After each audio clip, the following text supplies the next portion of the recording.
जय सद्गुरू. आयुष्यात खूप लोक हे कर्म व धर्म या मार्गावर चालत असतात, पण कधी ना कधी त्यांचं मन टटोलतंच. कधीतरी त्यांचा विश्वास हा देवावरून उडून जातो.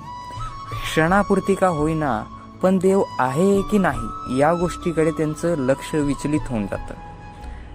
मग या गोष्टीकडे आपण पाहावं तर पाहावं कसं? इथे एक उदाहरण घ्या. एक स्त्री होती, तिचे एक सुंदर घर, घरामध्ये तिचे पतिदेव आणि एक मुलगा. तिचा नवरा हा नेहमीच्या कामासारखा त्या दिवशी कामावर गेला. ती बाई ही देवाची अथांग पूजा करणारी स्त्री होती आणि देवाच्या भक्तीमध्ये लीन होती.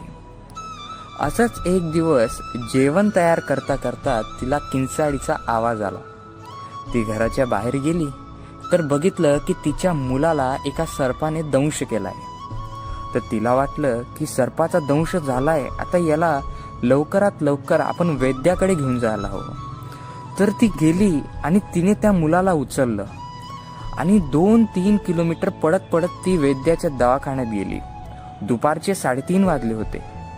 तिथे ती त्याला घेऊन गेली. तिथे त्या मुलाचा इलाजही झाला आणि तो सुखरूप घरी पण आला. त्याच्यानंतर ती स्त्री देवासमोर उभी राहिली आणि देवाला उद्देशून म्हणाली की तुमची जो भक्ती करतो त्यालाच तुम्ही असे दिवस दाखवतात, त्याच्याबरोबरच तुम्ही असं वाईट का करतात? आणि नंतर ती बाई तिच्या मुलाजवळ जाऊन बसली आणि तिच्या घरात टीव्ही चालू होता. नंतर ती बाई तिच्या मुलाची काळजी घेता घेता विचार करू लागली की आजच सर्पदंश झाला. नंतर त्या बाईला आठवलं की देवाची कृपा तिच्याबरोबर कशी होती ते. त्या बाईला आठवू लागलं की मागच्याच हप्त्यात त्या बाईचं ऑपरेशन झालं होतं आणि तिच्याकडून साधी कपड्याने भरलेली बादली सुद्धा उचलली जात नाही. मग तिने तो 20-30 किलोचा तिचा मुलगा उचलला कस काय? त्या मुलाला उचलून ती इतक्या दूरपर्यंत वैद्यापर्यंत घेऊन कस काय गेली? नंतर तिला आठवलं की जेव्हा ती त्या मुलाला घेऊन जात होती त्या टायमाला तिला तिच्या हातांना वजनच नव्हतं लागत. ती त्या मुलाला अगदी सहज इतक्या दूरपर्यंत घेऊन गेली. नंतर तिला आठवू लागलं की जो वैद्य रोज 2 वाजताच त्याच्या घरी चालला जातो, तो वैद्य 3:30 वाजेपर्यंत त्या दवाखान्यात करत काय होता? मग त्याला 3:30 वाजेपर्यंत तिथं थांबवलं कोणी? आणि हा सर्व विचार तिच्या मनात येत होता.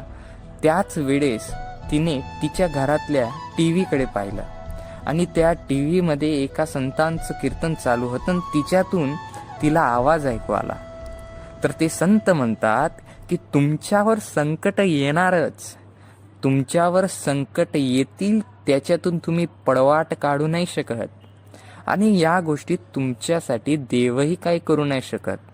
म्हणजे तुमच्यावर येणारे संकट देव दूर नाही करत, पण त्या संकटातून पळवाट कशी काढायची आणि मोठ्यात मोठं संकट हे आपल्या अंगावर झेपावून कसं घ्यायचं याची ताकद देव तुम्हाला देतो आणि ते आपल्यासाठी महत्वाचं आहे.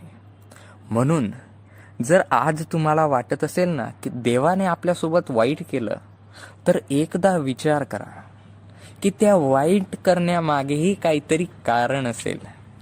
कदाचित तुमच्या सोबत आज चांगले कर्म करूनही तुमच्यासोबत काहीतरी वाईट घडलेलंच असावं, पण ते वाईटपणा तुमच्यासाठी भविष्यात चांगुलपणामध्ये परिवर्तित झाल्याशिवाय राहणार नाही. देव संकटही देतो आणि त्या संकटातून मार्गही देतो. तो मार्ग फक्त आपण शोधायला हवा. मित्रहो, भेटूयात पुढच्या व्हिडिओमध्ये एका नवीन आक्षेप व आशयासोबत. तोपर्यंत जय जय रघुवीर समर्थ.